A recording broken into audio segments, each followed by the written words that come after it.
problems.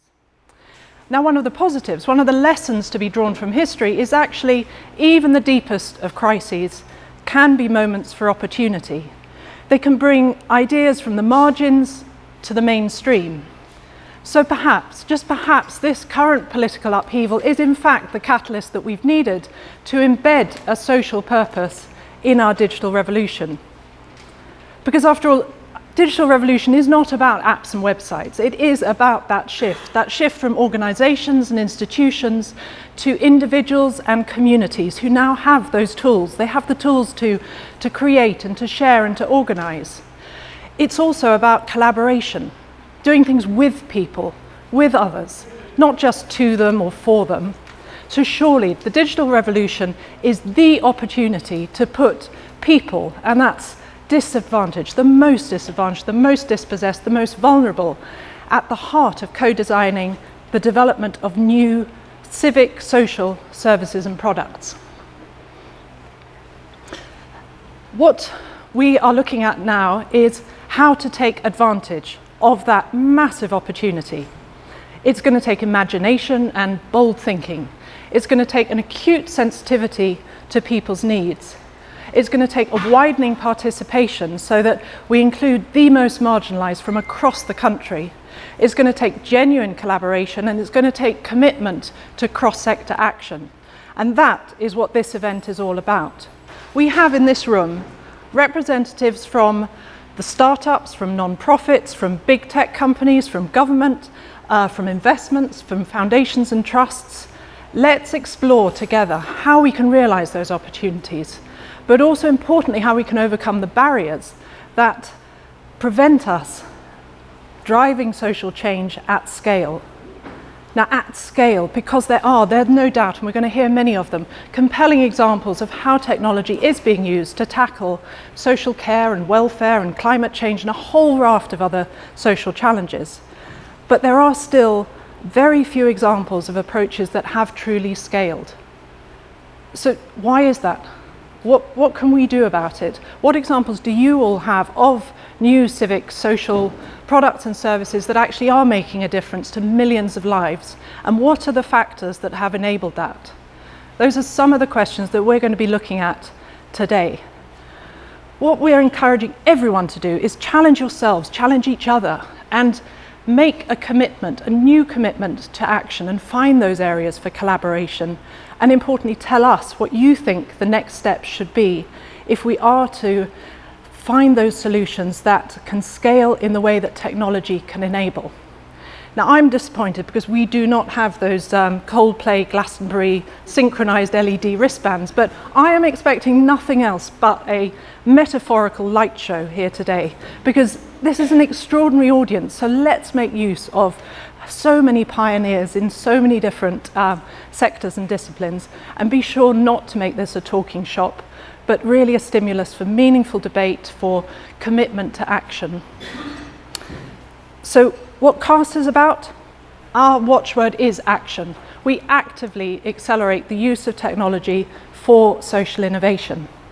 Our work bridges across the social, the tech, the business, government, and what we found are a number of barriers.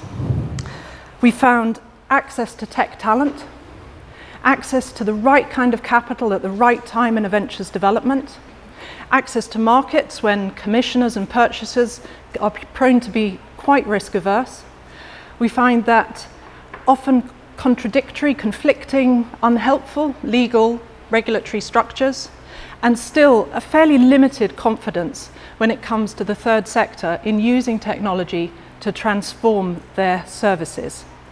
So we are working hard to try and address those barriers, not least through our Fuse Charity Accelerator and also our Digital Fellowship Programme, both of which support non-profits to build their tech capacity and, importantly, to co-design their services with their communities.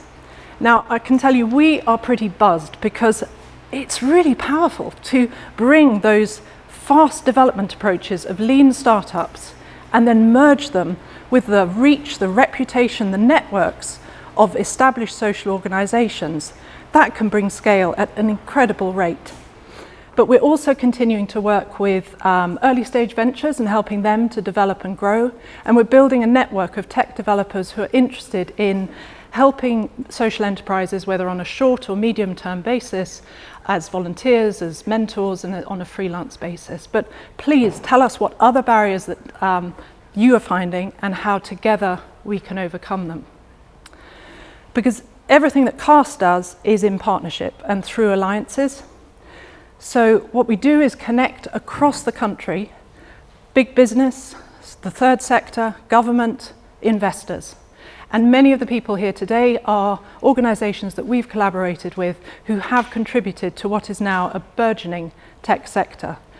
I'm thinking Comic Relief and Numbnet Trust and Nesta and Bethnal Green Ventures and Tech for Good Global and Wayra and too many non-profits and social startups to mention. It's thanks to their efforts, to your efforts, that we now have a Tech for Good community that is growing not just in numbers, but also in clout. But we need to do more. And now I know that the UK is pretty bruised at the moment, but let's not overlook the fact that we are at the start of a remarkable time. There are some remarkable forces at play at the moment. We have had a piercing grassroots cry for social change. We have a millennial generation who, despite struggling with debt and austerity and jobs crises, are much less motivated by money, but want to make the world more compassionate and more sustainable and more innovative. We have a vibrant tech community, a strong social sector, and a growing social investment market. And all of that, as if not enough, underpinned by the most powerful democratic tool for social innovation that we've ever seen. So right there, that's the motivation, the spirit and energy, the skills and the resources. It's up to us to take advantage of that opportunity. It's up to us to join forces across social, business, tech and government so that we really do make a difference at scale and that we do place the UK as at the forefront of putting a social purpose to the digital revolution. I hope you all have a fantastic event. It's the first in a series from CAST and our partners, and I hope that the conversations that start here will continue long beyond today. We at CAST really look forward to working with all of you so that we use technology to create a more equal, a more inclusive society that is built on cooperation, on collaboration, and importantly on trust.